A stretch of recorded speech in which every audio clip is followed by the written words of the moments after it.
Waalaikumsalam warahmatullahi wabarakatuh.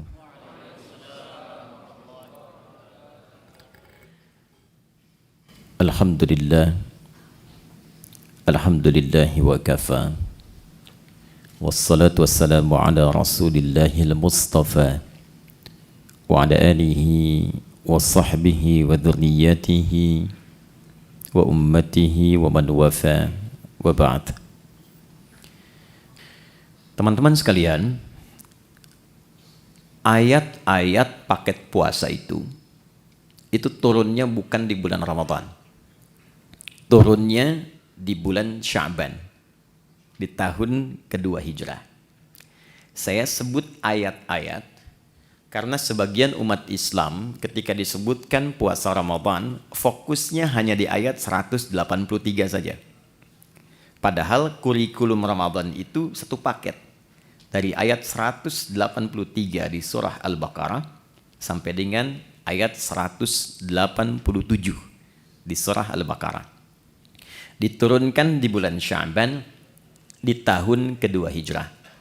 Dan sekarang kita sudah memasuki bulan Sya'ban di tanggal kedua di tahun 1444 Hijrah. Jadi berkesesuaian kurikulum ini dibahas saat ini dan sesuai dengan petunjuk atau sunnah Nabi Sallallahu Alaihi Wasallam dari segi historis dan dari segi persiapan-persiapan spiritual. Pertama, kenapa turunnya bulan Sya'ban? Sebulan sebelum dilakukan. Secara singkat kata para ulama, agar Nabi Sallallahu Alaihi Wasallam memiliki kelapangan waktu untuk menjelaskan semua yang terkait dengan baik itu keistimewaan ataupun juga teknis pelaksanaan Ramadan yang sempurna sehingga menghasilkan kualitas Ramadan yang diinginkan oleh Allah. Nanti kita akan bedah apa yang diinginkan oleh Allah lewat Ramadan itu. Nah, dengan pendidikan sebelum Ramadan ini langsung dari Nabi, pendidikan Nabawi, maka diharapkan semua orang Islam baik di masa itu ataupun diteruskan kini sampai dengan sekarang itu memiliki kelapangan hati dan kesiapan untuk menerima apapun yang diperintahkan saat Ramadan sehingga menghasilkan kualitas seperti yang diinginkan oleh Allah Subhanahu wa taala. Dalam bahasa Arab, seorang yang telah lapang sehingga menerima apapun dia siap melakukannya, maka dalam bahasa Arab itu disebut dengan marhaban namanya. Dari kata rahiba yarhabu. Jadi kalau orang Arab mengatakan marhaban ya akhi, selamat datang ya saudaraku, menyambut tamu misalnya, itu maksudnya saya betul-betul lapang menerima Anda. Silahkan, apapun yang Anda inginkan di sini boleh. Mau duduk silahkan, makan silahkan. Maka mereka mengatakan nazaltum ahlan wa halaltum sahlan. Disingkat ahlan wa sahlan. Nazaltum ahlan, Anda tiba di sini anggap rumah sendiri. Ya. Nah, rumah sendiri kan juga tidak harus seperti yang punya rumah ya. Ya, silahkan makan, minum, tapi kan ngepel enggak ya. Ya, nyapu enggak ya. Jadi silahkan nikmati senyamannya.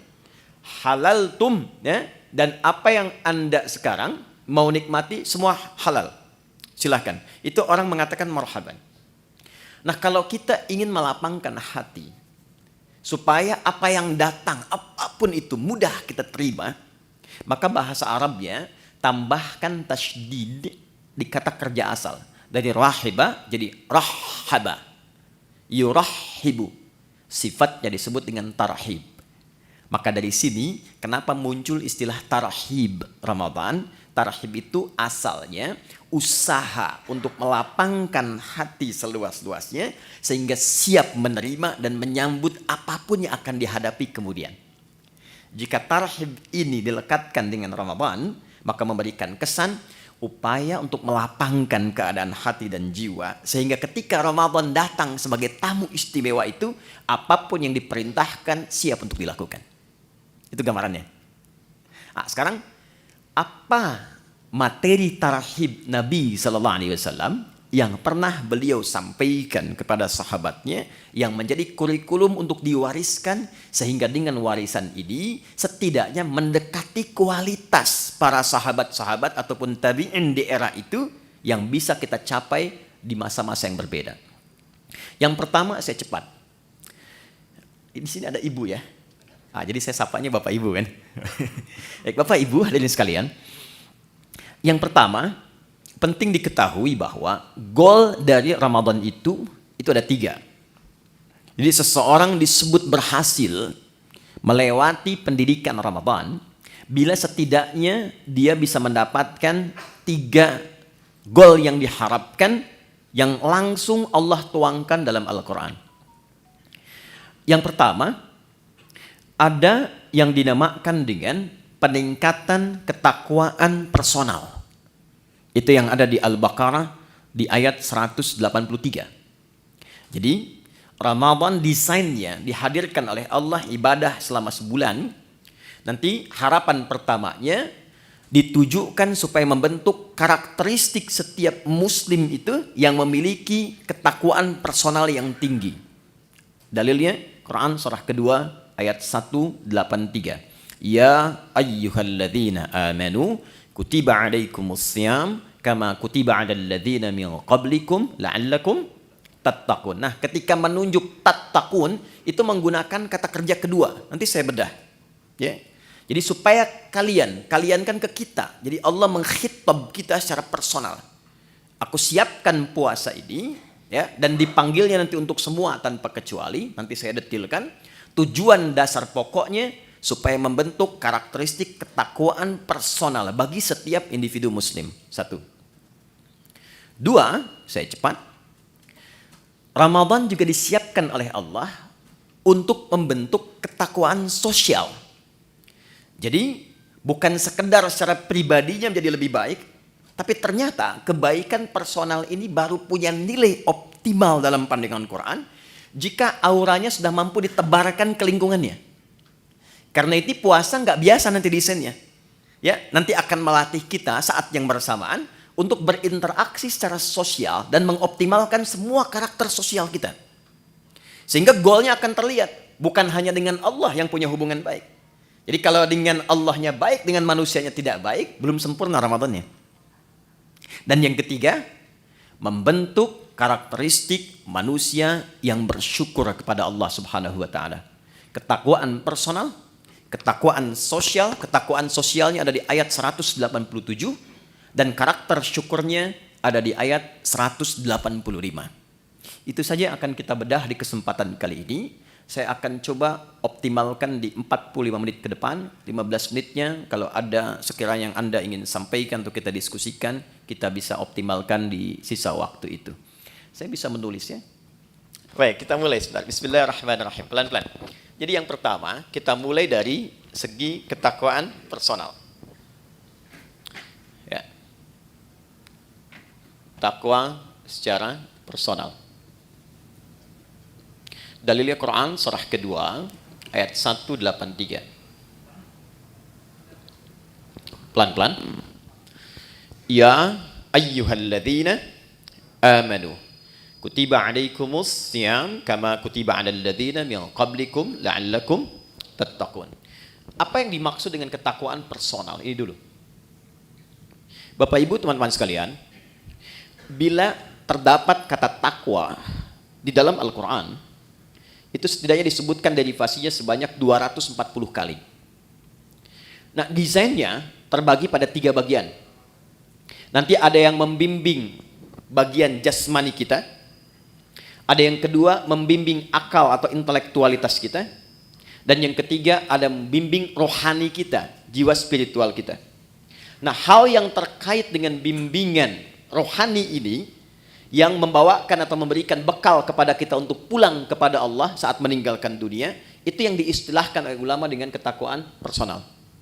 Jadi babnya khusus, kalau mau dirincikan secara singkatnya adalah bab tentang aspek ritual. Bahasa lainnya ibadah. Nah, sekarang dasar berpikirnya bagaimana? Kita itu kan tinggal bukan hanya di dunia kan? Baik ya? Setelah dunia kita meninggal, makanya disebut meninggal dunia. Ya, perginya kemana? Baik.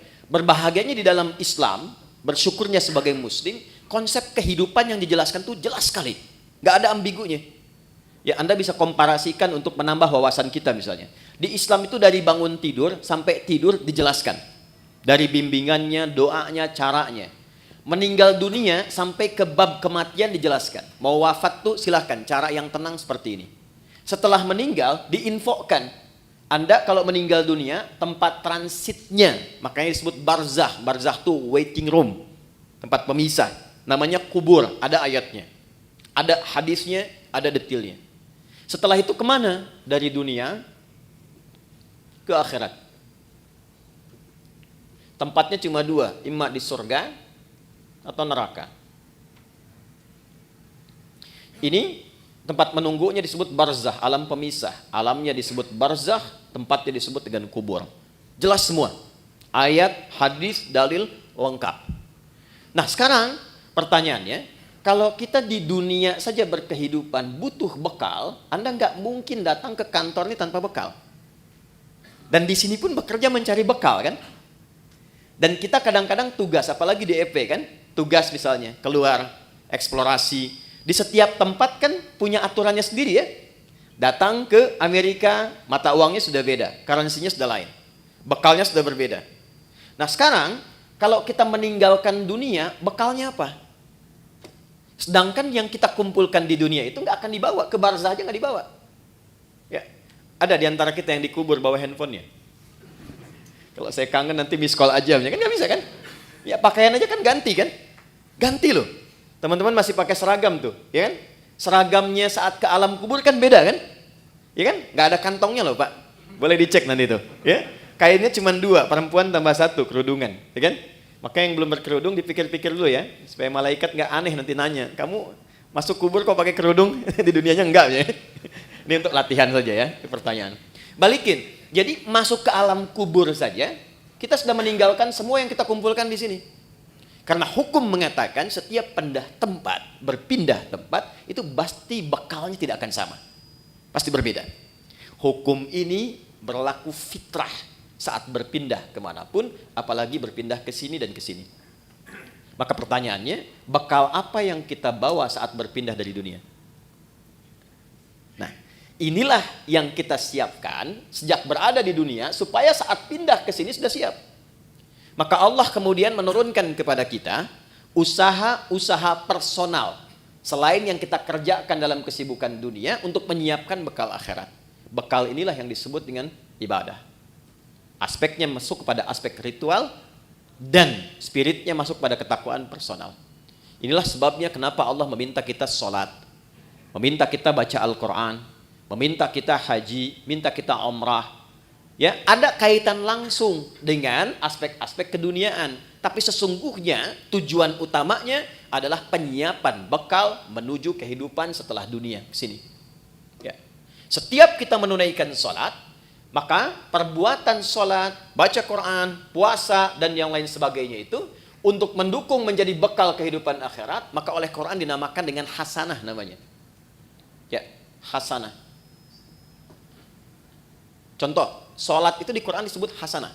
Quran surah ke-11, Hud ayat 114. Aqimis sholata tarafain nahar wa zulafan minal lail innal hasanati yudhibnas sayyiat. Sholat yang kita kerjakan sehari 5 waktu itu 17 rakaat plus dengan tambahan sunnah yang lain, itu oleh Quran disebut hasanah. Nah, setiap kita mengerjakan perbuatan hasanah, maka konsep dasarnya akan melahirkan bekal, diberi nilai bekal untuk pulang ke akhirat. Ya, berapa bekalnya? Setiap hasanah itu 10 poin. Ada di Quran surah ke-6 ayat 160. Ya, ini jangan dianggap biasa ya. Nanti kita lihat nih. Nanti taunya saat akan meninggal. Jadi akan meninggal semua hasanah dikonfirmasi. Makanya ada orang yang ketika akan meninggal kan senyum, tenang. Panggilannya panggilan ketenangan, hasil ibadah. Contoh, dalam sholat kan kita tadi ada tumak ninah ya. Ya, sholat, rukuk tumak ninah, sujud tumak ninah. Itu tumak ninah itu kalau terus dikerjakan memberikan sifat kepada jiwa. Sifatnya disebut mutmainnah. Nanti jiwa mutmainnah ini akan dipanggil saat akan meninggal, dikonfirmasi dengan pahala hasanahnya. Makanya ketika dipanggil Quran surah 89 ayat 27 sampai dengan 30, ya ayyatuhan nafsul mutmainnah, irji'i ila rabbiki radiyatan mardiyah. Kenapa ada yang tenang, senyum? Karena ditampakkan. Ya. Dulu ada seorang kakek itu yang sangat soleh, ahli masjid. Hari Kamis itu, ya beliau selalu merawat masjid. Hari Kamis ba'da asar sedang puasa, itu Masya Allah, itu cuma di belakang sandaran, kemudian merem-melek begini, meninggal. Dalam keadaan yang sangat nyaman gitu. Ahli masjid, wafatnya di masjid. Cuma merem-melek, meninggal. Itu hati-hati belakang ya, yang merem-melek tuh ya. Oke? Balik sini. Man jaa bil hasanati falahu asyru amthaliha. Siapa yang mengerjakan satu perbuatan hasanah, dia dapat 10 poinnya. 10 kebaikan. Nah, 10 ini itu detailnya disebut dengan ajrun. Lahum ajrun ghairu mamnun. Ajrun itu bahasa kita yang disebut dengan pahala namanya. Nah, ini yang kita kumpulkan hasilnya berupa apa? Pahala. Ajrun. Jadi yang ikut tuh ininya, hasanahnya. Dan 1, 2, ngitungnya bukan 1, 2, 3, 4, bukan begitu. Cara menghitungnya contoh di hadis Muslim, Anda baru masuk ke sini nih, tempat ibadah, mau sholat misalnya, itu baru datang sudah mendapatkan 25. Jarak 1 ke 2-nya 500 tahun. 2 ke 3-nya 500 tahun. Demikian seterusnya. Baca Quran setiap hurufnya itu 10 kebaikan. Ya. Nah, problemnya apa? Apa kaitan dengan pembahasan kita? Maaf sekali dengan bahasa ini, setiap kita itu kan meyakini bahwa kita akan pulang, akan meninggal, ya kan? Gak ada satu pun, apalagi kita yang beriman, yang tidak meyakini bahwa satu saat kita akan meninggal. Ini kan sementara. Anda sesibuk apapun berada di sini, pasti hakul yakin bila tiba waktunya pasti pulang kan? Pasti meninggal kan?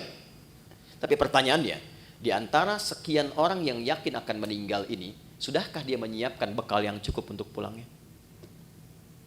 Coba perhatikan. Untuk yang sementara saja, yang kita tinggali saat ini, betapa luar biasa seriusnya. Kerjanya berangkat gelap, melewati banyak kemacetan, pulangnya gelap lagi. Ya kan? Serius kita kerjakan, tata kelolanya, aturannya dan sebagainya. Untuk mengumpulkan apa? Untuk mengumpulkan kenyamanan-kenyamanan dunia yang sifatnya sementara. Bila tiba waktunya, rumah yang sudah dikumpulkan jadi mewah itu, kendaraan yang luar biasa, pakaian yang bagus-bagus, pada akhirnya ketika pulang, kan nggak bisa dibawa ke sini pun. Mau pindahan rumah cuma 2 kali 1. Sementara yang ada sekarang sudah dikumpulkan begitu besar. Karena memang bekalnya berbeda. Jadi konsep Quran itu, ingat, konsepnya itu sangat luar biasa. Hei, kamu mesti sukses dunia, akhirat pun bahagia juga. Makanya hasanah itu oleh Allah dibagi 2. Ada konsepsi dunia, ada akhirat. Ya. Quran surah kedua Al-Baqarah ayat 201. Wa minhum may yaqulu rabbana atina fid dunya hasanah wa fil akhirati hasanah. Jadi keseimbangan dalam Islam itu Allah nggak menginginkan kejar akhirat, dunia lupakan, tidak. Karena mencari akhirat itu tempatnya di dunia. Tapi jangan sampai juga terjadi, maaf, dunianya luar biasa, akhiratnya nestapa. Nanti kita akan temukan pengaruh-pengaruh ibadah ini, ada yang terkait dengan dunia, tapi pokoknya adalah akhirat. Ini gambaran pertama. Nah, kenapa puasa? Kenapa puasa? Karena dari sekian kita beraktivitas, sekian lama diberikan waktu berkehidupan, kadang-kadang kebanyakan manusia lupa dengan tujuan berkehidupannya sehingga tidak siap untuk pulang. Contoh, kemarin di Pondok Indah saya sama-sama menghitung. Ini rata-rata usia berapa ya? Kita ambil 40 lah ya. Ya, entah ke atas atau ke bawah, 40 ya. Konsepnya begini aja, 40. Ya, 40 tahun itu kalau kita potong sedikit untuk tidurnya kira-kira berapa tahun? Akumulasi setengahnya lah ya. Dari mulai berkehidupan, tidur siang, tidur malam, kurangi 20 tahun. Jadi yang digunakan aktivitas 20 tahun. Oke. Dari 20 tahun ini yang dipakai ibadah berapa tahun? Kurangi kerja, makan, macam-macam. Ambil setengahnya ya. Jangan terlalu pesimis lah. Ambil 10 lah. Nah, ini yang dipakai sholatnya, ibadahnya, macam-macam. Dari yang 10 tahun ini, yang ibadah, yang ikhlas berapa tahun? Kan konsep diterimanya kalau ikhlas kan? Wa ma umiru illa liya'budullaha mukhlishina lahuddin. Ambil 5 tahun lah ya. Jadi usia 40 tahun itu amalan potensial yang dibawa untuk pulang 5 tahun. Potensial. Ya kan? Dan ingat energi potensial kan ada kaitan dengan H juga kan? MGH kan? M dikali G kali H kan? Ya kan? Bukan cuma gravitasi dunia, tapi harus ada keseimbangan akhirat kan? Halo, betul ya? Baru jadi kinetik kalau ada itu baru kan setengah M dikalikan V kuadrat kan? Tambah kedua jadi mekanik kan? Baik, kita balik ke sini. Dari 5 tahun yang ikhlas nih, maksiatnya berapa tahun? Udah kebayang ya sekarang ya? Dan harapannya kan ke sini surga Firdaus kan? Bersama Nabi kan? Bekalnya mana?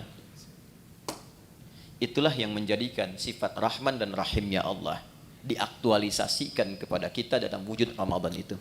Allah menginginkan sekalipun waktunya terbatas, tapi dengan kasih dan sayangnya diinginkan oleh Allah setiap hambanya yang beriman itu punya peluang yang tinggi untuk mendapatkan rahmat Allah di akhirat berupa surga. Maka didatangkanlah setiap tahun 12 bulan itu dari sekian kesibukan 30 hari khusus untuk meningkatkan ketakwaan personal ini sehingga meningkatkan peluang-peluang untuk mendapatkan rahmat di akhirat. Kenapa wujudnya puasa? Karena puasa adalah desain satu-satunya yang menjadikan setiap manusia mudah meningkatkan amal soleh. Satu, Anda kalau tidak sedang puasa, jangankan sholat sunnah, maaf, sholat fardu pun kadang terlambat. Dan kesannya biasa. Nanti lihat saat puasa, jangankan sholat fardu, ketinggalan sunnah, gelisah. Lihat awal pertama Ramadan nanti, ya, para ibu bahkan sudah maaf sekali, ya, sudah mulai memesan tempat, membuk tempat-tempat saf pertama dengan sajadah itu. Dan itu bukan ngejar sholat fardu, ngejar tarawih. Dan tarawih sunnah kan, ya kan? Anda keluar dari sini, ada yang minta, belum tentu diberi.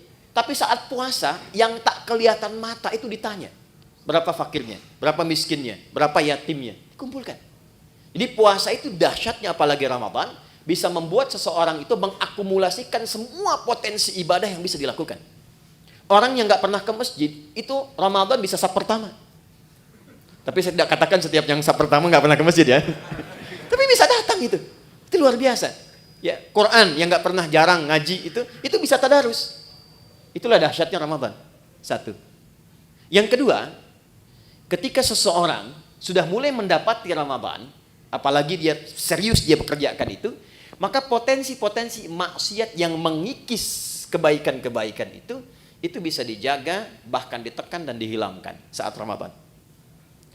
Seorang yang pemarah sekalipun, itu bisa libur marahnya, Pak. Ada pemarah jam 5:30 dicaci maki. 30 menit lagi buka. Jam 6 buka, 5:30 caci maki. Dia nggak balas, dia diam aja. Istrinya heran, dia tanya, kok nggak balas Pak? Ntar habis maghrib gitu. Bisa tahan. Ya. Karena konsepnya demikian, minimal dia takut batal puasanya, dia melatih dirinya dari sejak awal. Korupsi bisa libur tuh. Ya. Sogok menyogok bisa libur, takut batal. Ya. Itu konsep dasar pertama, kenapa dimunculkan puasa? Karena panggilannya ketakwaan personal, ini bagian pertama. Jadi secara singkat begini, di balik kesibukan dunia yang kita kerjakan, sekali-kali Allah minta kita sadar, hei ingat kamu akan pulang. Kalau memang belum bisa mendapatkan yang optimalkan Ramadan. Karena itulah saya cepat langsung ke ayatnya. Ini kalau waktunya panjang, saya bisa detilkan dari setiap huruf Quran. Contoh, waktunya panjang, cuman kesempatannya ini. Yuk, masuk ke Al-Baqarah 183. Saya ambil contoh singkat saja. Ya ayyuhalladzina amanu. Saya ambil satu ini saja. Itu kalimat. Ya disebutkan 361 kali dalam Al-Quran. Itu menunjuk panggilan. Bisa panggilan dekat, menengah, dan jauh. Nidaul qarib, mutawassit, wal ba'id. Huruf panggilan di gramatikal bahasa Arab itu ada 14. Tapi yang di Quran digunakan hanya ya. Memanggil dekat, menengah, dan jauh. Ayyuha disebutkan 150 kali dalam Al-Quran. Ayyunya berfungsi menguatkan pesan, haknya mengingatkan. Alladzina disebutkan sebanyak 1080 kali dalam Al-Quran. Panggilan mencakup semua tanpa kecuali. Laki-laki, perempuan, besar, kecil, dan semua status keduniaannya. Perhatikan baik-baik. Betapa satu huruf ini kesannya luar biasa. Khusus untuk Ramadan. Panggilannya dibuka dengan ya ayyuhalladzina amanu, seakan-akan Allah ingin memberikan pesan yang kuat. Hei semua hambaku, laki-laki, perempuan, besar, kecil yang merasa beriman. Terlepas dari tingkat keimanan kalian beda-beda. Ada yang imannya kuat sehingga merasa dekat dengan Allah. Konfirmasi iman kuat tuh begini. Kita kalau ingin ukur iman kita kuat atau lemah, ya, nanti ukurannya di Quran surah ke-8. Ayat yang kedua contohnya. Innamal mu'minuna alladzina idza dzukirallahu wajilat qulubuhum. Insan beriman yang sejati itu ukurannya kalau dipanggil disebutkan nama Allah, itu ada getaran di hatinya, mengonfirmasi. Karena itu diperdengarkan nama Allah setiap hari 5 kali, setiap pergantian waktu di telinga kita. Telinga itu bahasa Arabnya udun, jamaknya disebut adzan. Maka diperdengarkan dalam adzan lafaz Allah, Allahu Akbar, Allahu Akbar. Nah, teman-teman merasakan nggak waktu ada panggilan itu di hati itu ada getaran kan? Allahu Akbar, Allahu Akbar, ada getaran kan? Nah, itu konfirmasi iman. Kalau kemudian itu direspon dan sadar saat dipanggil, misal subuh 4.35 dipanggil, Anda masih tidur, Allahu Akbar, Allahu Akbar, Anda langsung bangun, ya Allah sudah adzan, wudu, siap-siap sholat. Nah, ini menunjukkan iman Anda standar. Masih charter tuh. Standar. Ya, Anda jam kerja jam 7 di sini, masuk jam 7, standar kan? Ya kan? Tapi yang hebat tuh begini, dipanggil 4.35, jam setengah 4 sudah bangun. Ada yang begitu. Ya, itu isyarat misal di Quran surah ke-4 ayat 103. Inna salata kanat 'alal mu'minina kitaban mauquta. Insan beriman tuh tahu waktu salat karena tahu dia siap-siap sebelum dipanggil. Itu yang hebat. Nah, maka orang-orang yang standar itu yang menengah jaraknya. Ya, hei yang menengah, yang kalau dipanggil baru datang. Ya. Atau yang merasa imannya kuat. Sebelum dipanggil sudah siap-siap. Ada yang lemah, dipanggil 4.35, dia baru bangun 5.34. Pun belum ingat sholat. Ya. Tapi dahsyatnya dalam Ramadan, di hari pertama dipanggil, Allah tidak melihat semua tingkat keimanan itu. Allah panggil semua dengan satu huruf yang sama. Seakan-akan mengatakan begini, aku tidak peduli betapa tingkat iman kalian. Maka di detik ini aku panggil semua tanpa kecuali. Yang lemah aku kuatkan, yang menengah aku dekatkan, yang dekat pun aku tambahkan kekuatan kembali.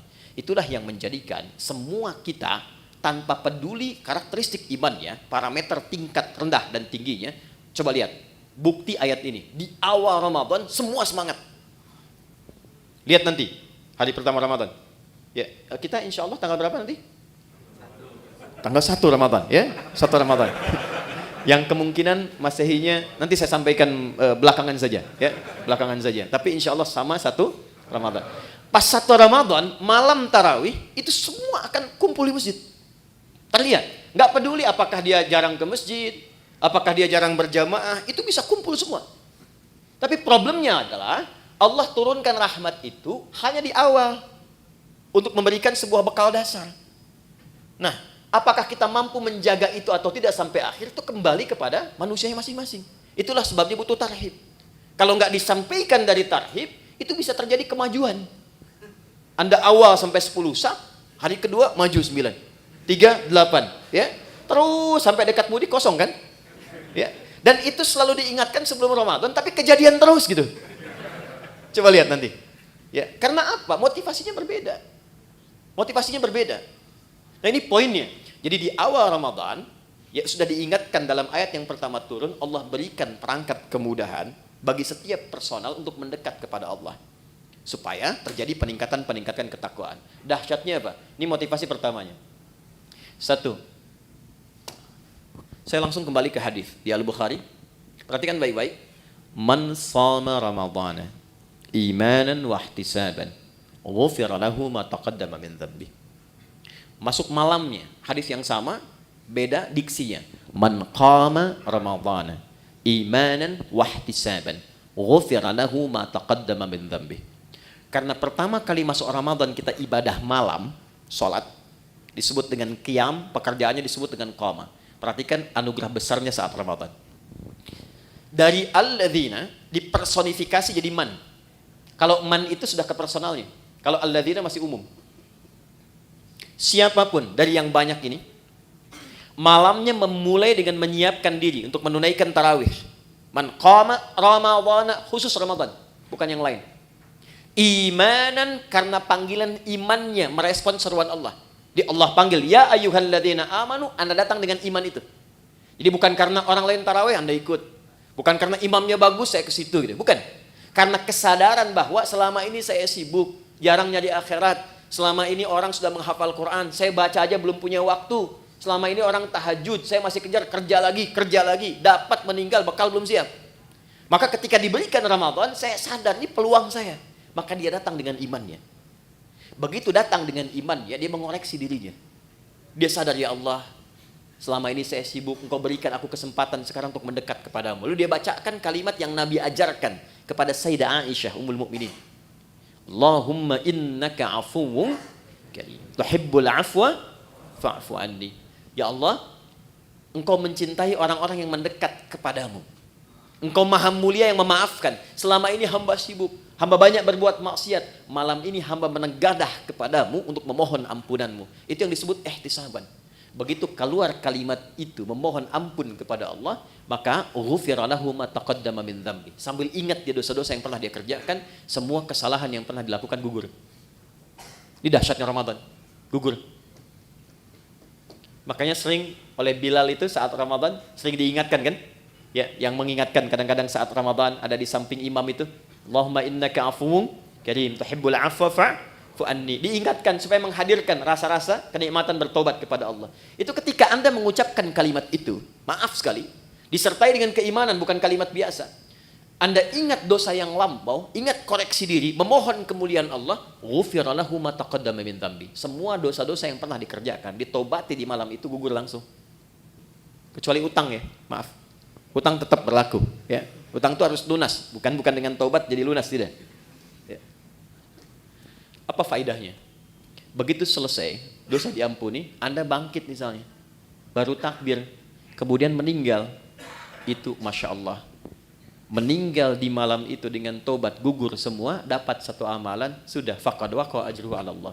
Dosanya hilang, amalannya tumbuh. Jadi peluang mendapatkan rahmat Allah di akhirat ke surga ini jadi lebih besar. Hisabnya ringan. Itu nggak ditemukan di waktu-waktu lain kecuali Ramadan. Kalau bersamaan itu dengan malam Al-Qadar, bersamaan, maka sholat yang pertama ditunaikan itu langsung pahalanya lebih dari 1000 bulan. Bukan sama dengan 1000 bulan, ingat. Ayatnya mengatakan Lailatul Qadri khairum min, khair min itu lebih dari, bukan sama. 1000 bulan itu kurang lebih 83 tahun lah kalau dikonversi. Lebih dari itu lebih banyak. Jadi kalau ada misalnya Anda ngaji itu selepas tarawih, cuman baca satu ayat misalnya, Nun, pas malam Al-Qadar, itu nilai nunnya lebih daripada 83 tahun. Ada yang seharian bisa baca Nun. Ya, dan ingat di hadis Muslim, konsepsi pahala itu kan menutup dosa. Ya, pahala tutupin dosa, pahala tutupin dosa. Ini sholat nih ya, misal selesai sholat, ada yang menggibah dan nggak tanggung imamnya misalnya, ya gitu amat ya bacaannya, si amat aja nggak begitu ya, dia keluar tuh, dibicarakan itu di hadis Muslim, pahala sholatnya langsung ditransferkan kepada orang yang digibahkan itu. Wasyatama hadza, wa qadhafa hadza, wa daraba hadza, wa safaka dama hadza. Ada yang berselisih, difitnah, itu langsung pindah. Jadi konsepnya yang soleh menutup yang salah. Nah sekarang berapa banyak yang dikumpulkan yang soleh itu? Sementara dari ujung kepala sampai ujung kaki, maksiat sering kali terjadi setiap detik sekarang. Mata udah salah lihat tuh, baru bangun udah salah lihat. Cek WA kan? Niatnya pengen lihat YouTube ceramah, yang keluar iklan yang tak pantas. Ya kan? Dilihat apa dilewat? Ya, dilewat sayang, gitu kan? Dilihat dosa, ya. Tapi kan iman yang menguatkan, lewat. Ya, istighfar lisan, astagfirullah. Ya, ingat meninggalkan maksiat itu ada pahalanya. Jadi ketika Anda skip atau Anda palingkan ada istighfar, dicatat pahala. Bukan cuma tinggalkan biasa, itu nahi mungkar. Nahi mungkar itu ada pahala seperti amar ma'ruf. Tapi harus bersamaan. Palingkan istighfar, bukan istighfar nggak berpaling. Astagfirullah. Apalagi sini, ini nutup nih. Jadi itu nggak ada kecuali Ramadan. Maka tumbuhkan motivasi, maaf sekali dengan bahasa ini, tumbuhkan motivasi bahwa Ramadan itu adalah momentum kita untuk mengejar husnul khatimah. Itu poinnya. Maka di ujung ditutup dengan kalimat kama kutiba 'alal ladzina min qablikum la'allakum tattaqun. Diharapkan dengan meningkatnya ibadah di bulan puasa ini ada kesadaran personal dalam diri kita bahwa kita suatu saat akan pulang, dan bekal pulang itu cuma takwa. Cuma takwa. Karena saat kita roh ditanamkan pada jiwa itu membawa potensi takwa. Jadi begitu roh masuk ke dalam jiwa kita menjadi nafas, diserap ke dalam bahasa Indonesia menjadi nafas, bisa bernafas tanda kehidupan. Nafas itu kalau sudah masuk ada takwanya. Di mana ditemukan? Quran surah 91 ayat 7 sampai 10. Wa nafsi wa ma sawwaha fa'alhamaha fujuraha wa taqwaha. Makanya potensi takwa itu dioptimalkan dalam bentuk ibadah. Setiap ibadah itu pasti ada takwanya.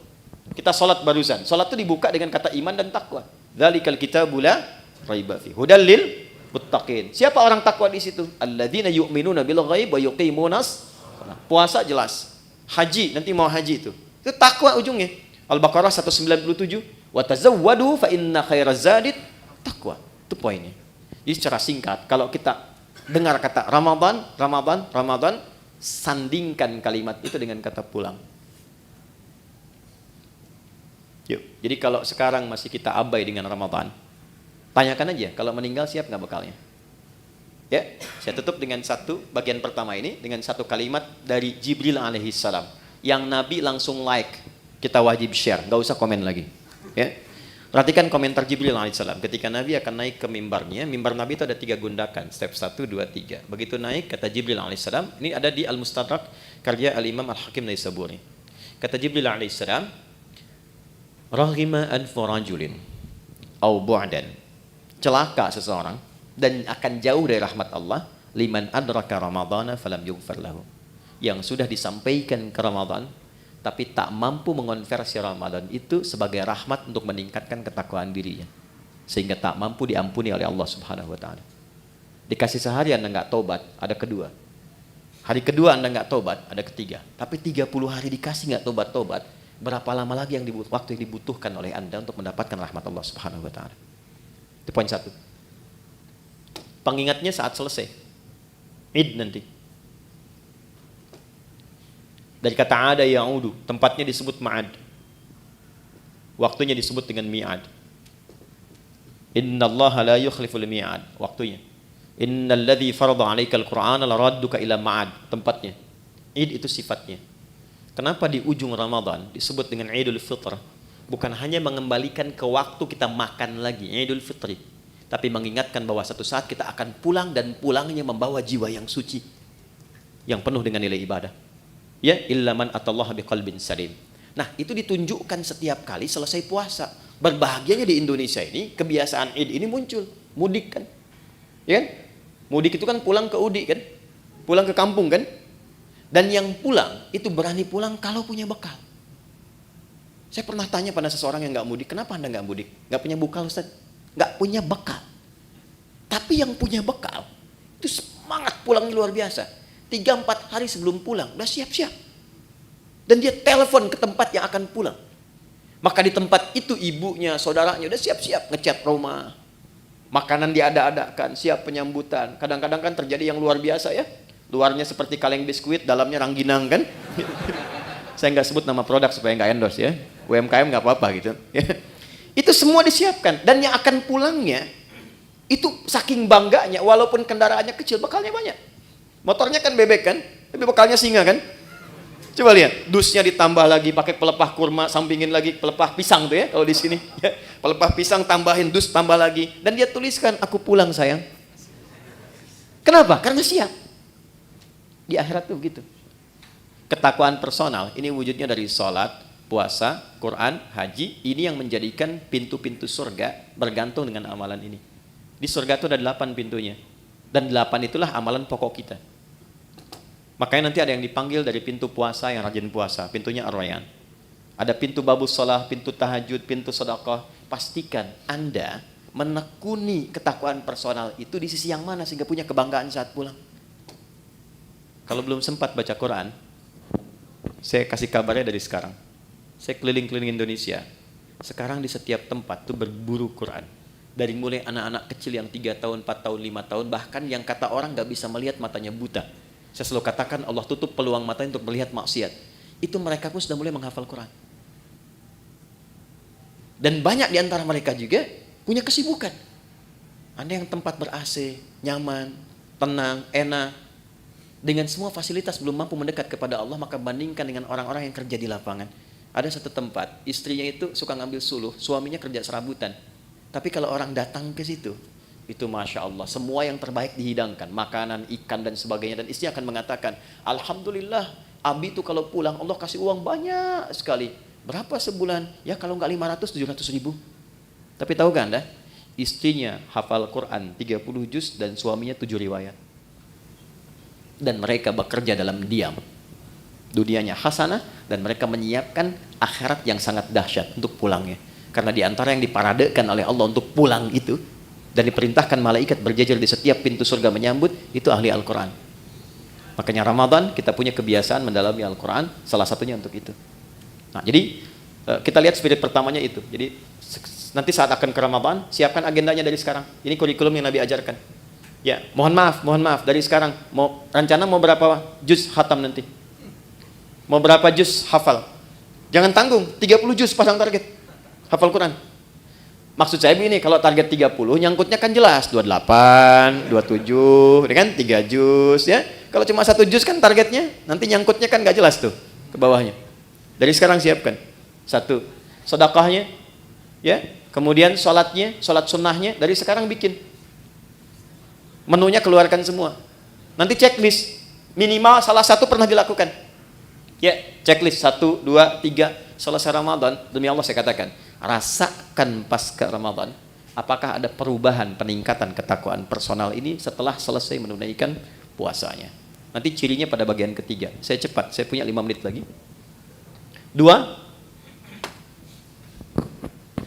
ada jenis kedua disebut dengan ketakwaan sosial. Ayatnya ke 187, lihat ujungnya.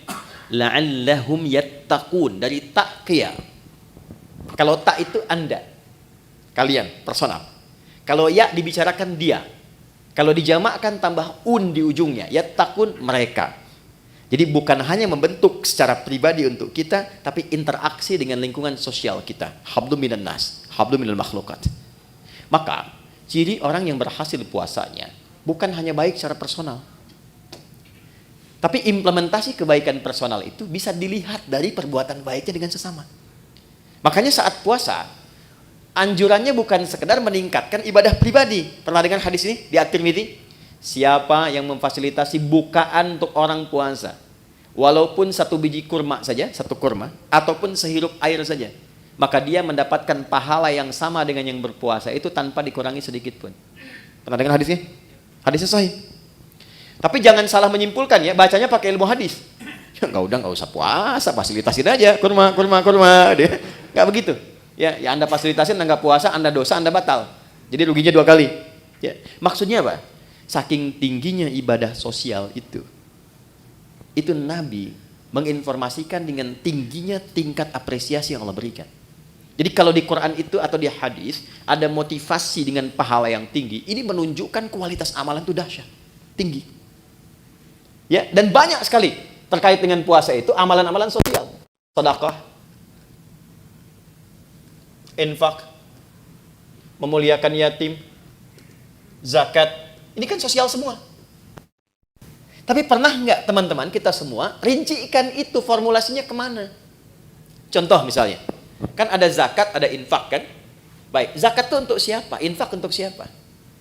Ternyata skema infak itu dia ada 2 tuh, ada infak wajib, ada infak sunnah. Yang wajib itu untuk keluarga, disebut dengan nafkah namanya.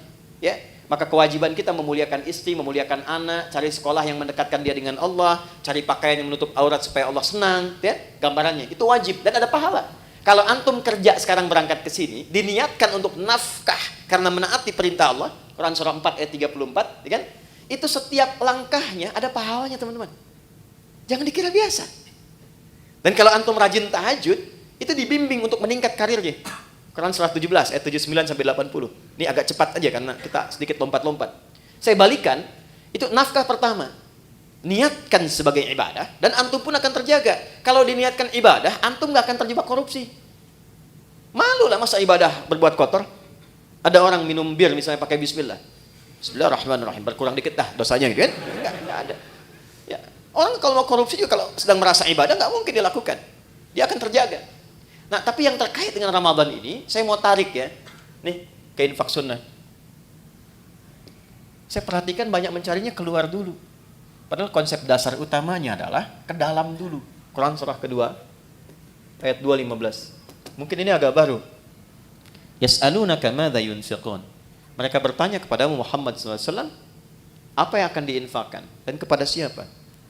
Kata Allah, "Qul ma anfaqtu min khair." Katakan kalau mereka ingin infak, berikan kualitas yang baik, yang terbaik. Pertama, lil walidain, orang tua.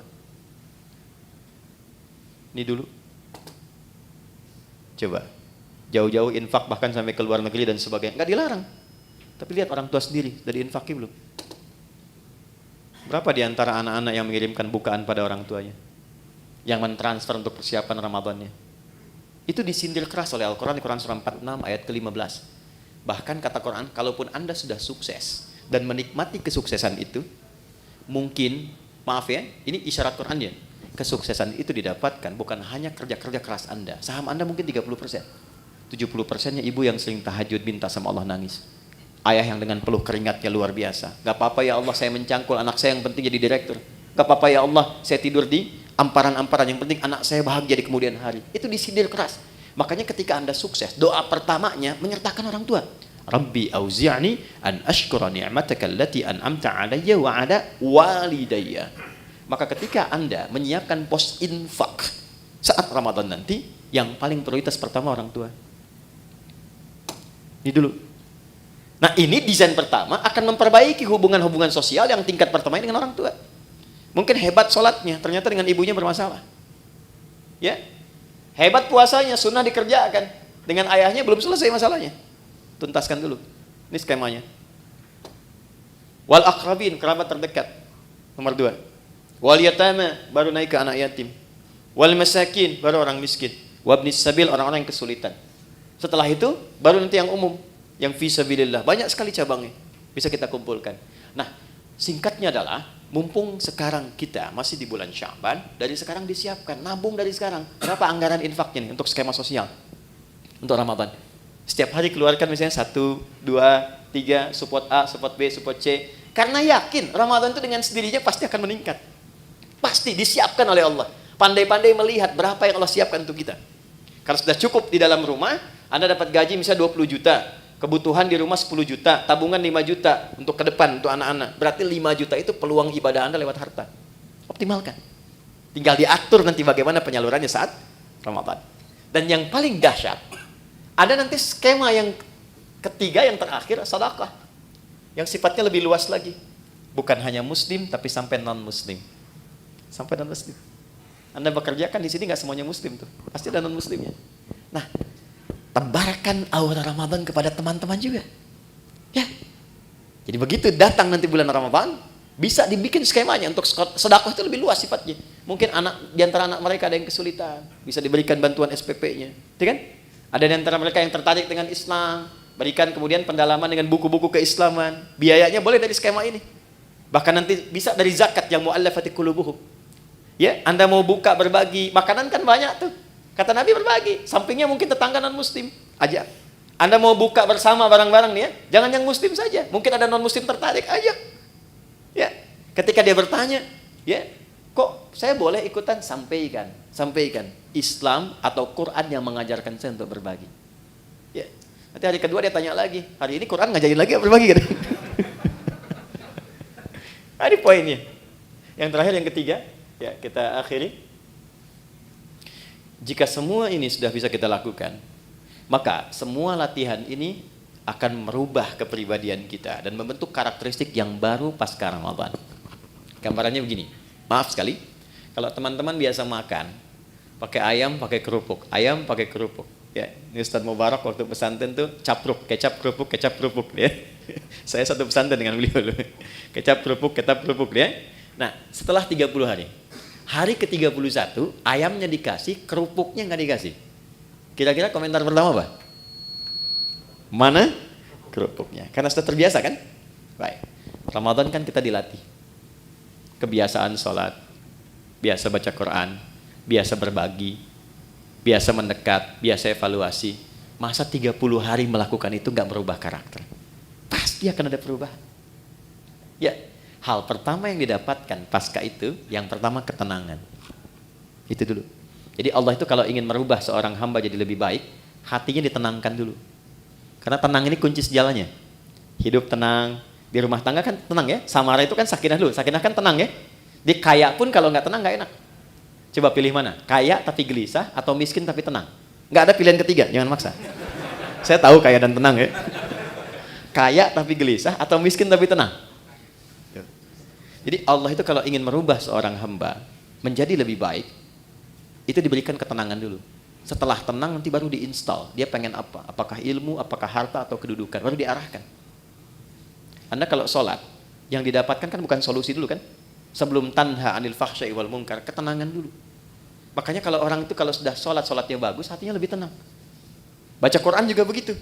Ya, jadi kalau Anda sedang gelisah, ibu-ibu itu jangan bikin status. Gak menyelesaikan persoalan. Ya, ini mendung di sekitaran bikin status. Mendung ya, yang gak menghentikan mendung kok. Ya. Kalau sedang gelisah, ambil wudhu, ngadap kiblat, ambil mushaf, baca Quran. Tenang hati. Walaupun solusi belum datang. Nah, Ramadan pun begitu. Ketika Allah ingin tanamkan hidayah pada seorang hamba, yang diberikan pertama ketenangan, lebih tenang pribadinya. Kedua, lebih nikmat dalam beribadah, lebih berkualitas, merasakan peningkatan kualitas dalam ibadah. Jadi ada kecenderungan ingin nambah, ada mulai rindu dengan tarawih, padahal mau berakhir, ya kan? Maka saat itulah kemudian tanda awal dari Allah bahwa hidayah telah ditanamkan dalam diri kita. Ketika ditanamkan pada diri itu, maka wujud yang terakhir yang Allah inginkan, walitukabbirullaha ala ma hadakum wa la'allakum tashkurun. Membentuk pribadi yang lebih bersyukur. Apa itu syukur? Secara singkat, syukur adalah mampu mengonversi semua nikmat yang Allah berikan pada setiap tempat yang Allah kehendaki. Maaf, lisan ini fungsinya untuk bicara. Tapi Allah menginginkan bukan sekedar bicara, bicara yang baik-baik. Itulah syukur. Syukur dengan mata melihat yang baik-baik. Syukur dengan tangan menulis menggerakkan yang baik-baik. Maka orang yang lulus puasanya, puasa itu akan merubah kepribadian dirinya menjadi lebih baik sebagai syukur kepada Allah Subhanahu wa taala setelah menyelesaikan pelatihan selama 1 bulan itu. Karena dia mendapatkan syukur itu, maka dia coba mengekspresikannya dengan bertakbir. Itulah sebabnya hari pertama di bulan Syawal kita bertakbir, Allahu Akbar, Allahu Akbar, Allahu Akbar. Takbir itu ada 2 jenisnya. Ya, ada takbir perjuangan, ada takbir sebagai syukur. Nanti ada yang menambahkan ulama dengan takbir ibadah seperti dalam sholat. Takbir perjuangan itu saat berjuang, Allahu Akbar, Allahu Akbar, Allahu Akbar. Bung Tomo teriak Allahu Akbar, yang lain Allahu Akbar. Sampai di undang-undang kita nama Allah masuk. Atas berkat rahmat Allah yang Maha Kuasa. Sebagai wujud perjuangan kita. Ada takbir dari syukur. Sebagai wujud Allah telah memberikan hidayah kepada kita. Itu boleh bertakbir. Ya, Anda misalnya puasa. Kalau saya dapat sesuatu, saya pengen puasa. Begitu dapat, diberikan Anda puasa. Anda bertakbir misalnya, Allahu Akbar, itu sunnah. Boleh untuk dilakukan. Nah, jadi secara singkat, lulus puasa, jadilah pribadi yang lebih baik dekat dengan Allah. Bersikap mulia terhadap sesama. Saat yang bersamaan, mampu menata diri dari ujung kepala sampai ujung kaki, menjadi pribadi yang lebih baik. Itulah esensi Ramadan yang Allah perintahkan lewat Rasulullah untuk berlatih selama kita menunaikannya. Adapun detailnya nanti insya Allah kita sudah siapkan. Saya siapkan nanti tayangan full selama Ramadan untuk menurunkan detail dari semua ini. Ini amalannya apa, ini prakteknya apa, evaluasinya apa. Insya Allah nanti teman-teman bisa terhubung dengan Adi Hidayat Official. Kita siapkan nanti setiap hari, setiap Ramadan ada tuntunan. Dan saya siapkan buku juga yang spesifik untuk itu. Nanti teman-teman bisa akses dan diinfokan setelah selesai. Ya, dicetak kita bisa infokan sehingga Anda punya kurikulum yang bisa Anda pedomani selama Ramadan.